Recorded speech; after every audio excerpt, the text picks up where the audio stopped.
Bonjour. Vous souvenez-vous avoir appris le cycle de l'eau à l'école? Eh bien, vous savez, ce qui se passe dans notre corps, c'est vraiment très ressemblant. Donc, quand en fait on va boire un verre d'eau, par exemple, et puis cette eau, elle va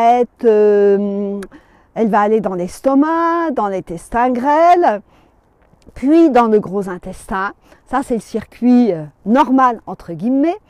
Du gros intestin, en fait, l'eau, elle va être récupérée pour aller jusque dans les reins. Et à ce moment-là, dans les reins, eh bien, le corps, en fait, va se servir pour prendre l'eau dont il a besoin. Alors, en énergétique, c'est pas tout à fait comme ça. C'est-à-dire qu'on dit que le gros intestin, il capte déjà l'eau dans le corps. Hein.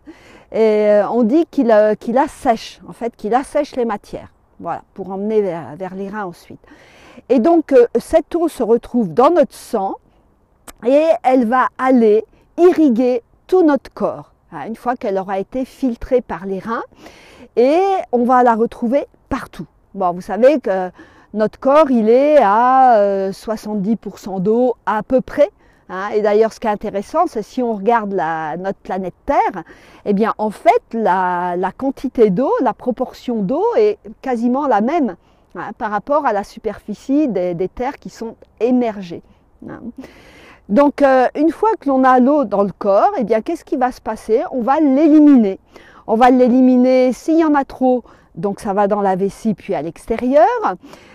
Et la vessie elle-même, elle sait récupérer une partie de l'eau.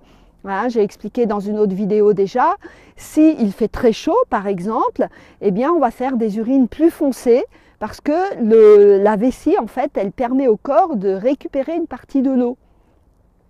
Donc ensuite, par rapport au reste du corps, eh bien ça va servir bien sûr dans le sang, dans tout le réseau lymphatique, puisque le réseau lymphatique, ben, globalement, c'est aussi de l'eau. Hein. Et on peut comparer notre corps à la nature. Hein. Et pour les Chinois, par exemple, donc on a des points sur les méridiens et on va avoir les points sources, les points mers, etc. Hein. Donc c'est très intéressant comment les taoïstes, ils ont, comment je vais vous dire, ils ont copier la nature pour expliquer le corps et pour expliquer comment l'énergie circule dans notre corps. Et après, comme dans la nature, eh bien, notre corps, donc on élimine directement par les urines par exemple, mais aussi par la transpiration. Et la transpiration, eh bien, c'est comme quand l'eau s'évapore de la rivière, par exemple ici.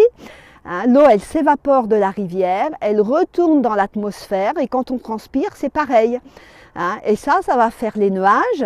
Et vous savez qu'après, donc les nuages, ils vont se densifier petit à petit pour progressivement nous donner la pluie en fonction des conditions. Et donc, l'eau dans notre corps, c'est pareil.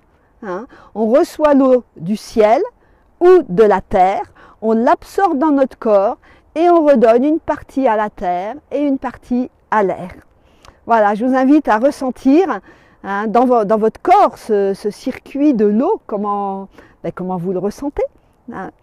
Allez, je vous souhaite une bonne continuation. Vous pouvez me rejoindre dans toutes les vidéos du lundi, bien sûr, donc sur cette chaîne. Et autrement, vous pouvez me retrouver aussi et savoir tout ce que je propose sur le site beautéetao.com. Je vous ai mis les coordonnées juste en dessous. Allez, à bientôt, bonne journée!